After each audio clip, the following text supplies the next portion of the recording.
Hello दोस्तों, नमस्कार, आदाब, सत श्री अकाल। क्या हाल है आप लोगों के? उम्मीद करता हूँ अच्छे होंगे।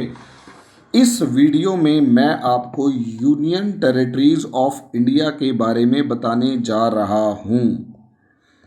Union territories of India. यहाँ यूनियन टेरिटरीज ऑफ इंडिया के ऊपर अक्सर आपसे सवाल पूछ लिया जाएगा। भारत के केंद्र शासित प्रदेश। अब जब यहाँ पर भारत के केंद्र शासित प्रदेशों के बारे में सवाल आपसे पूछा जाएगा तो पहले 7 थे, अब 9 हो चुके हैं, जिनमें सबसे इम्पोर्टेंट 2 हैं। ये एक लद्दाख और दूसरा जम्मू एंड कश्मीर।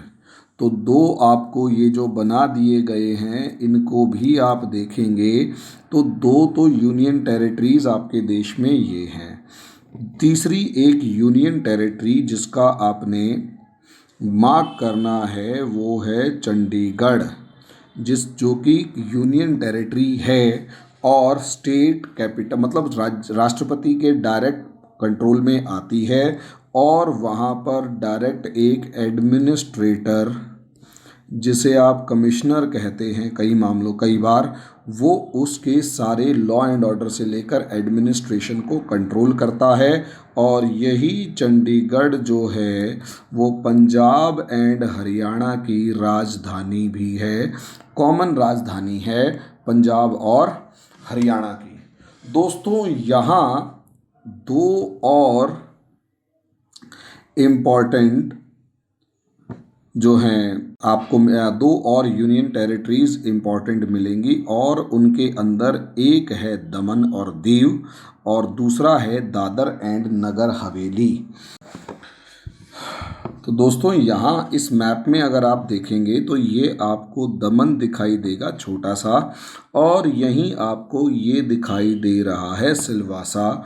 तो ये असलियत में यही है दादर एंड नगर हवेली, जो अपने आप में छोटा सा एक एरिया है, रीजन है। पोर्टुगल्स के एक कब्जे में था, बाद में इसे छुड़ा लिया गया था। अब इसके बाद दादर और नगर हवेली के बाद एक और इम्पॉर्टेंट यानी दमन और दीव हो गया। दादर एंड नगर हवेली। दादर एंड नगर हवेली भी गुजरात के अंदर पड़ती है और इसके अंदर भी बड़ा एक मतलब यूनियन टेरिटरी का एक हिस्सा है, और गुजरात का एक इंडस्ट्रियल जोन भी इसे माना गया है। इसके बाद आपकी एक और इम्पॉर्टेंट यूनियन टेरिटरी यहाँ आपको लक्षद्वीप दिखाई देगी। यहाँ पर आपको लक्षद्वीप के आइलैंड्स ये छोटे छोटे दिखाई देना शुरू होंगे। ये रहे, ये पूरा छोटे छोटे कोरल रीफ वाले आइलैंड्स हैं, मिनी कॉय आइलैंड। तो यही आइलैंड जो है वो लक्षद्वीप आइलैंड्स दिखाई देते हैं, और यही लक्षद्वीप आइलैंड्स जो हैं ये भी एक यूनियन टेरिटरी है, और इसके अंदर कारावती जो है वो इसकी कैपिटल है। कारावती इसकी कैपिटल है। इसी तरीके से एक और इम्पॉर्टेंट यूनियन टेरिटरी इंडिया की है ये अंडमान एंड निकोबार आइलैंड्स। इसकी राजधानी सभी को पता है, पोर्ट ब्लेयर है। और ये कहा जाता है कि सबसे पहले जो हिस्सा हिंदुस्तान का आज़ाद हुआ था, हिंदुस्तान का सबसे पहले जो हिस्सा आज़ाद हुआ था उसमें ये पोर्ट ब्लेयर, उसमें ये अंडमान एंड निकोबार आइलैंड्स ही थे। उसके पीछे लॉजिक ये है कि जापान ने अंग्रेज़ों से इसे छीन लिया था। बाद में जब सुभाष चंद्र बोस ने अपनी इंडियन नेशनल आर्मी यानी आज़ाद हिंद फौज बनाई, तो इन्हें ये आज़ाद हिंद फौज को ये पार्ट दे दिया गया था, और उन्होंने यहाँ पर अपनी एक प्रोविज़नल गवर्नमेंट यानी एक प्रोविज़नल सरकार बनाई थी। दोस्तों, इसके बाद अगला टॉपिक आपका जो इम्पोर्टेंट है, और अगली जो यूनियन टेरिटरी इम्पॉर्टेंट है वो है पुदुचेरी। तो इस पुदुचेरी इकलौती ऐसी यूनियन टेरिटरी है जो 4 स्टेट्स में फैली हुई है। इकलौती ऐसी यूनियन टेरिटरी है जो कि 4 स्टेट्स में फैली हुई है। तो इसमें एक तो पुदुचेरी और इसके जस्ट नीचे की तरफ अगर आप देखते हैं तो वो आता है कराईकल। 3 स्टेट्स में फैली हुई है कराईकल। ये पुदुचेरी और कराईकल दोनों के दोनों तमिलनाडु में हैं।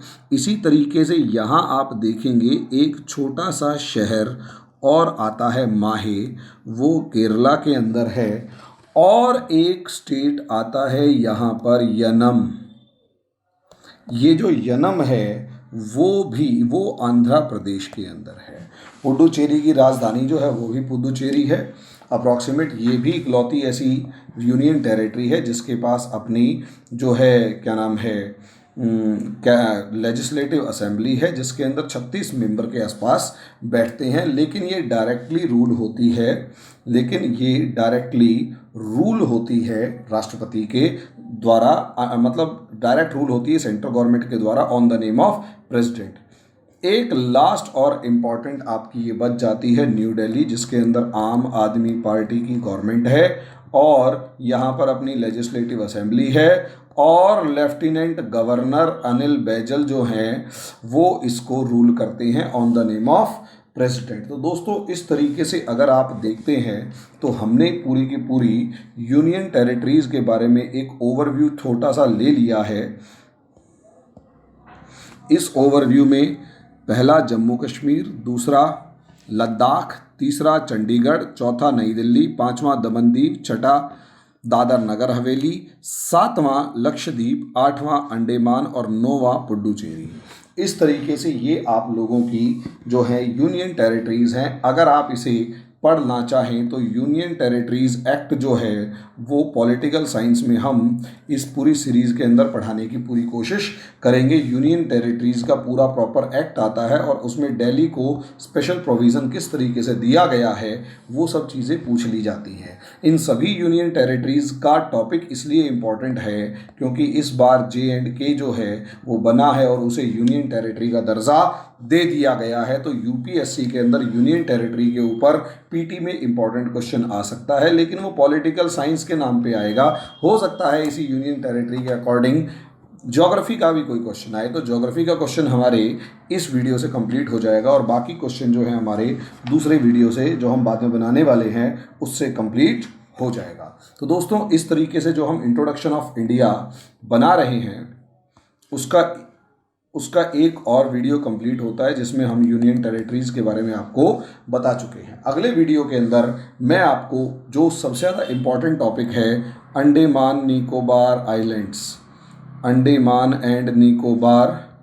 आइलैंड्स उसके बारे में बताने जा रहा हूँ। ठीक है, धन्यवाद।